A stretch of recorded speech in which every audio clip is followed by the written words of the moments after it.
अस्सलामुअलैकुम guys, welcome back to my another vlog. क्या हाल है आप सबका, कैसे हैं आप सब। सबसे पहले तो सबको ईद मुबारक, ईद उल फितर की सबको बहुत बहुत बहुत मुबारकबाद देती हूँ। उम्मीद है कि सबकी ईद बहुत अच्छी गुजरी हो। तो जी शुरुआत करते हैं अपने ईद के व्लॉग की। सबसे पहले तो सब लड़कों को हमने रेडी शेडी करके उनको ईद की नमाज के लिए भेजा और खुद की मीठे की चीजों के लिए उनको बताया कि ये सामान लाना है और मीठी ईद है तो मीठा तो बनना ही बनना है। तो शुरुआत मीठे से ही की, शीर खुरमा और सेवइयां और खीर वगैरह हमने बना ली और चना चाट वगैरह भी हमने रेडी कर लिया था। जो जो हमने इससे क्लिप्स बन सकते थे हमने वो बना ली था आपके लिए। तो बहुत ही मजे की सेवियां जो है वो अब रेडी होने वाली थी। A few moments later. तो जी मेहंदी शेंदी धो के हमारे मेहंदी का रंग कुछ इस तरह का आ चुका था। लगता है जी सासू माँ तो बड़ा प्यार करती है हमसे। बड़ा ही रेड सा और बहुत ही मजे का कलर आया हुआ था, डार्क सा था। तो बड़ा ही दिल खुश हो गया कि चले मेहंदी का रंग अच्छा आ जाए तो बस खुश हो जाती हैं लड़कियां कि जी अब अच्छी ईद गुजरी।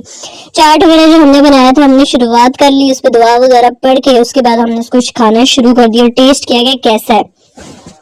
A few moments later. फिर जी आपको पता ही है लड़कियों की ईद बगैर मेकअप के तो गुजर ही नहीं सकती। तो फिर मेकअप शेकअप का सामान निकाल लिया कि अब हमने होना है रेडी शेडी होके हमने सबसे ईदी वगैरह भी तो लेनी है ना। तो हमने क्या किया, हमने जो है ना मेकअप की चीजें, प्राइमर और फाउंडेशन और ब्लश ऑन लिप ग्लॉस वगैरह हमने निकाल लिया था। ये कुछ हमारा मेकअप के नेसेसरी थिंग्स थी, जो टेंट शेंट हमने निकाल लिया था कि जो हमने लगा। Hours later.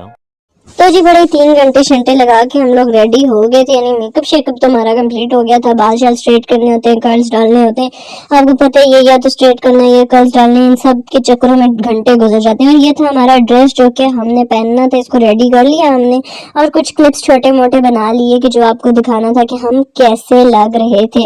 और हमें पता है कि हम बहुत ही अच्छे लग रहे थे। चूड़ियाँ शुड़ियाँ हमने जो है ना उसके कलर्स की पहन ली थी और ये क्लिप्स थे कि आपको बताना था कि कैसे लग रहे थे। तो जी कमेंट सेक्शन में जरूर बताइएगा कि आपकी बहन कैसी लग रही थी। A few moments later. उसके बाद हमने सोचा कि अब हमने जाना है पर्ल कॉन्टिनेंटल होटल यानी पीसी पे जाना है। तो वहाँ का इंटीरियर और एक्सटीरियर आपको जरूर दिखाया जाए क्योंकि जाहिर सी बात है कि वो काबिल तारीफ है। तो हमने उसके इंटीरियर के भी क्लिप्स ले लिए और उसकी एक्सटीरियर यानी उनके पार्किंग एरिया और बाहर की चीज़ों के भी क्लिप्स थोड़े थोड़े ले लिए कि आपको बताएंगे हमारा पीसी होटल कैसा है। हर जगह पे पीसी होटल तो मोस्टली होता ही है, लेकिन हमारे मुजफ्फराबाद का यानी हमारे आजाद कश्मीर का पीसी होटल कैसा है वो भी आपको दिखाना तो मस्ट है। तो हमने वो भी दिखा दिया। दिखाते दिखाते और खाते पीते हमें जो हो गई ना रात हो गई और हमने जब बाहर निकला तो बाहर का व्यू कुछ इस तरह का था। अब डांट भी आनी थी घर से, तो जल्दी जल्दी हमने सोचा कि अब जल्दी जल्दी जो हमने खाया पिया वो तो हजम ही हो गया, तो कुछ ना कुछ और खाया जाए। तो वहां से हम लोग पिज्जा खाने चले गए। पिज्जा खाने के बाद ठूस ठूस के हमने उधर अंदर के व्यू श्यू आपके लिए ले लिए थे कि अंदर कैसा व्यू है। पिज्जा के लिए हमने आपको बताया कि अंदर का व्यू आपको जो दिखाना मस्त था तो वो भी हमने आपको दिखा दिया कि कुछ इस तरह का उनका इंटीरियर था। बहुत ही मजे का, बहुत ही प्यारा व्यू था। A few moments later.